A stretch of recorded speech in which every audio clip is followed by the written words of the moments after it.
I was supposed to pledge a lifetime of love and become his wife, but my marital life with David quickly turned into a nightmare. My in-laws doted on their son, and he prioritized them over me, treating me as an afterthought and imposing unreasonable demands. I wouldn't let such people ruin my life, so I devised a surprise to punish everyone involved. My name is Alyssa, and I'm 29 years old. I've been married to David for a year now. We work in the same company and often collaborate on projects. Although I don't have a college degree, I have more experience at the company, having been there longer than David.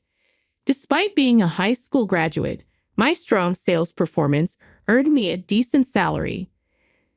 The company values ability over academic background. David, who is capable and highly trusted by his colleagues, was a boyfriend I could be proud of. I fell for him and gladly accepted his proposal, and we happily became a married couple. However, my in-laws began to interfere in our relationship. One day, when we visited their house, my mother-in-law suddenly said to David, "Hey David, are you really okay with marrying Alyssa? You've always excelled in both studying and sports, yet you chose someone as mediocre as Alyssa." My father-in-law nodded in agreement.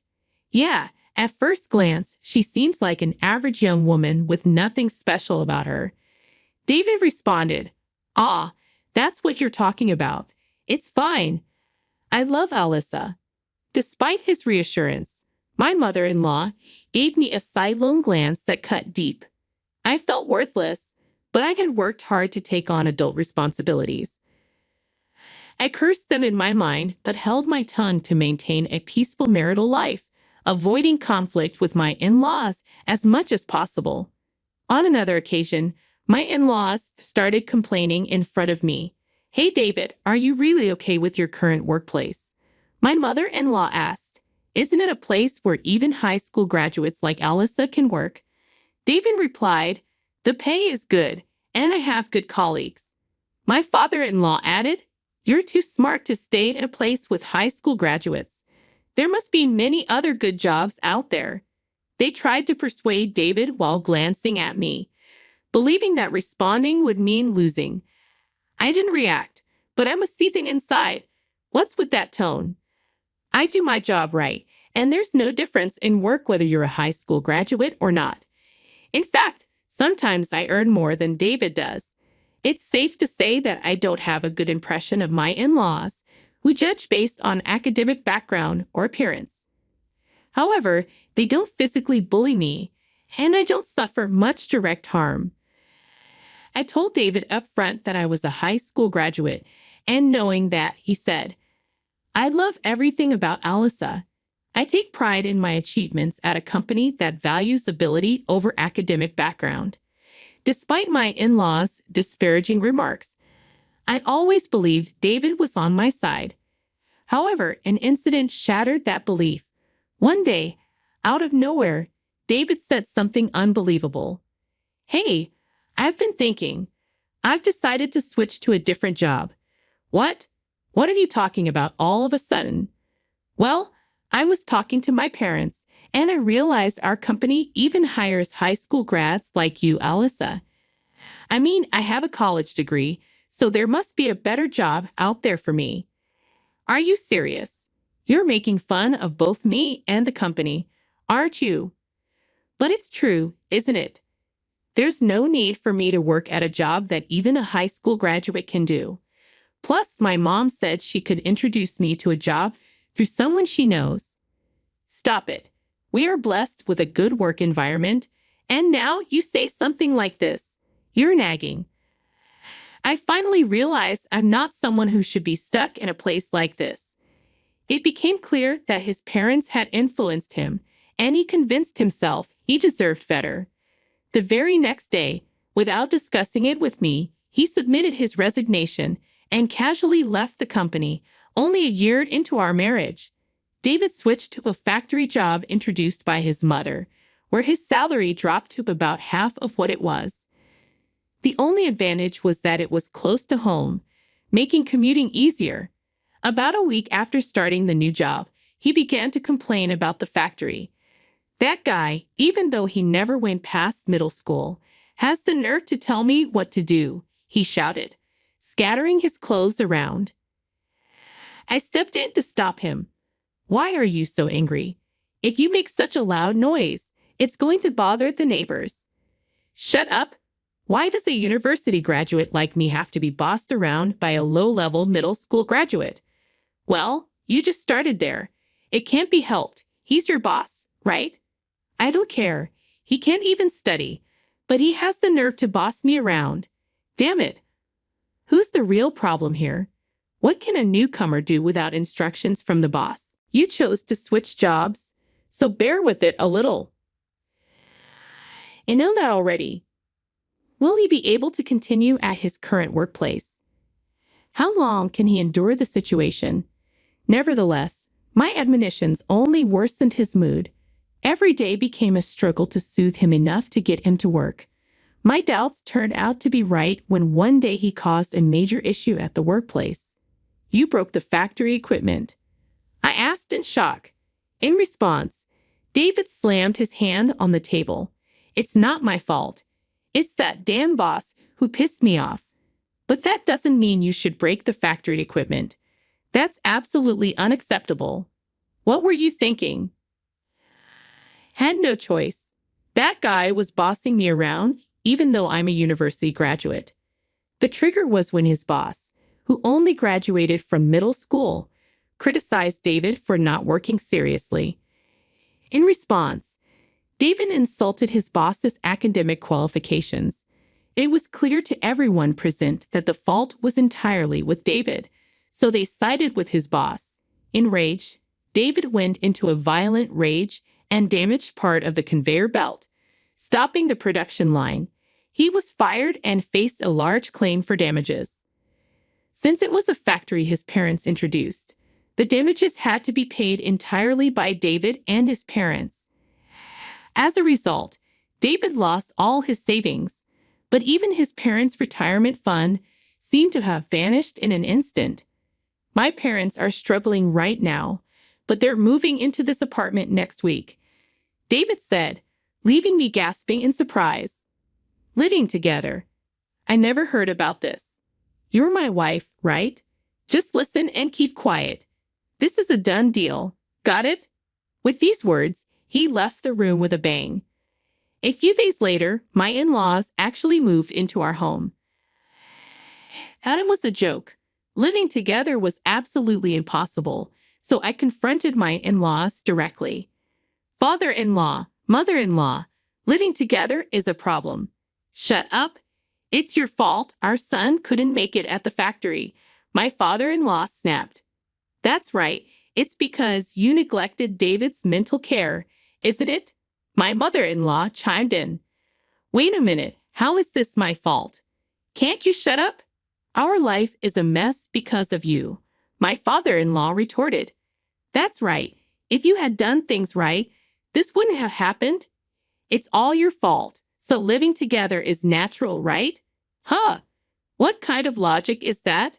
Living together is impossible. Shut up. Our home was rented, and we've already terminated the lease. There's nowhere else to go, they insisted. That's right, we have nowhere else to go other than here. Despite moving in without permission, my in-laws had a lot to say. Even David began to insult me, egged on by his parents. Hey, Alyssa, I married you. You should be happy to be married to someone as excellent as me, shouldn't you? Forget about that. Can't you start looking for a job soon? It's hard on the household finances now that we're living together. What did you say? You're cheeky for a wife. Supporting your husband is a wife's duty, and supporting your husband's family is also a wife's duty, right? I was getting sick of David, who spouted nonsense as if it made sense. Moreover, neither he nor my in-laws helped with the household chores at all. I had a job too, so I couldn't make elaborate meals, and the cleaning inevitably got neglected. No matter what they said, I maintained a cool attitude. It's hard on the household finances. If they're not happy with it, they, who caused the situation, should do it, I told them. I kept this attitude for several days until one day, David finally vented his frustration. Hey, what's with your attitude? You're lacking respect for me and my parents. Enough already. I work every day and do all the housework on top of that. You don't help at all, but you complain a lot. What's with that tone of voice? You don't seem to understand your place, do you? With that, David shoved divorce papers in my face. He had even kindly signed them. What is this? Can't you see? It's a divorce paper. Even a high school graduate can understand that, right? Are you serious? Of course. If you have complaints about me and my parents, then we're getting a divorce. Staring at the divorce papers, David spoke with a triumphant look. Let me tell you, even if you throw it away, it's useless. I have more prepared, understand? If you don't want to be divorced, listen to what I say, you stupid high school graduate wife. In that moment, my rage burst forth. I couldn't stand to be with these people anymore. Since he went to the trouble of preparing it, I'd put it to good use. Clutching the divorce papers, I began to plot my revenge. First, I recorded the numerous insults from David and my in-laws on a voice recorder. When my belongings were deliberately broken, I made sure to document that as evidence. By this time, David had started working odd jobs, but none of them lasted even a week. It was as if he had given up on our family. One day, as soon as David came home, he said, "Oh man, I quit this job too because it was too boring." Huh? Again, you have no right to complain to me. Right, Dad? Mom? My in-laws just nodded with smiles. This was a usual occurrence, but on this day, my father-in-law delivered the final blow. Speaking of which, I've quit too, David's father announced. What? Father-in-law? What are you talking about? That's what I'm saying. I've quit my job. I'm planning to live off you, Alyssa. Wait, what? You see, my son is too brilliant and prideful to work under those who only graduated middle or high school.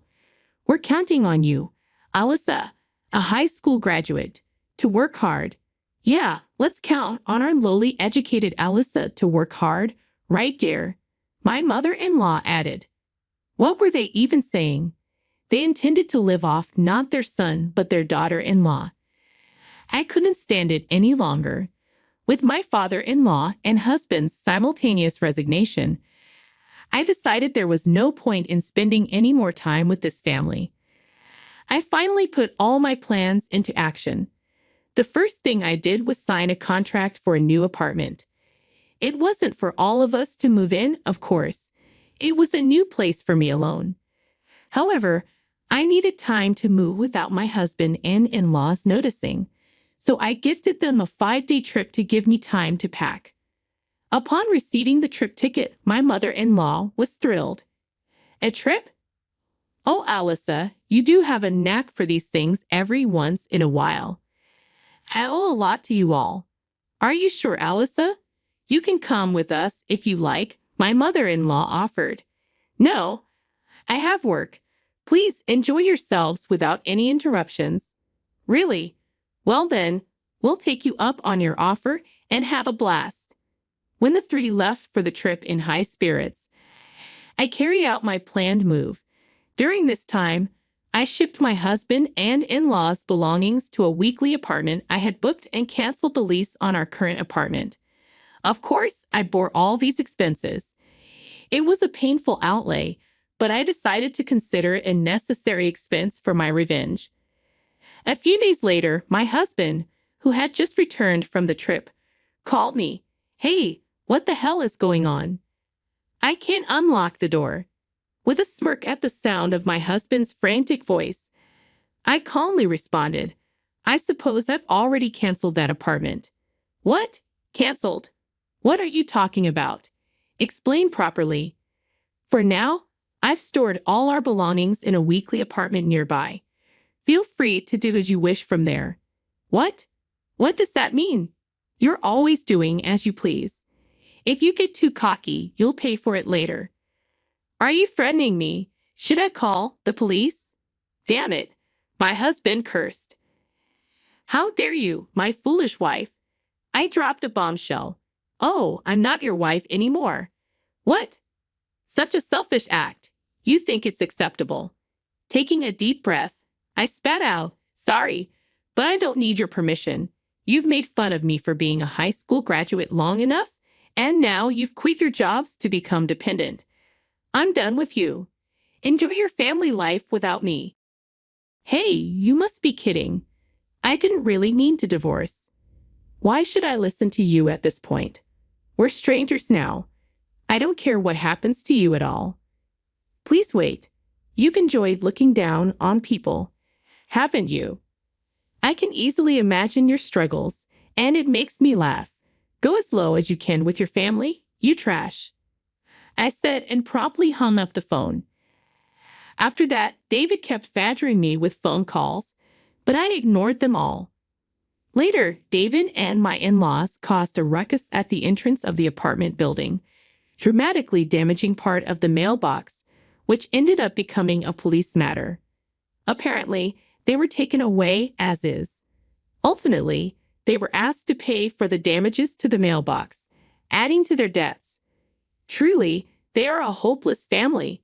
The lease for the weekly apartment where I had set their things was about to expire. Since they did not know my new address, they couldn't rely on me. I couldn't help but wonder how David, who quit his job at the same time as his father and his stay-at-home mother, were going to survive from here on out. To make matters worse, my in-laws had even canceled the lease of their rented family home. I could almost see them sinking into a bottomless swamp. I couldn't help but admire my well-executed plan. I don't know how they're going to survive from here on out, and frankly, I don't care. But it's clear their future isn't bright. They brought this upon themselves. On the other hand, I am living carefree in my new home alone. Being able to spend my time leisurely without anyone bothering me is the ultimate bliss. For the time being, I don't think I'll be living with anyone else. From now on, I plan to thoroughly enjoy my time free of any worry.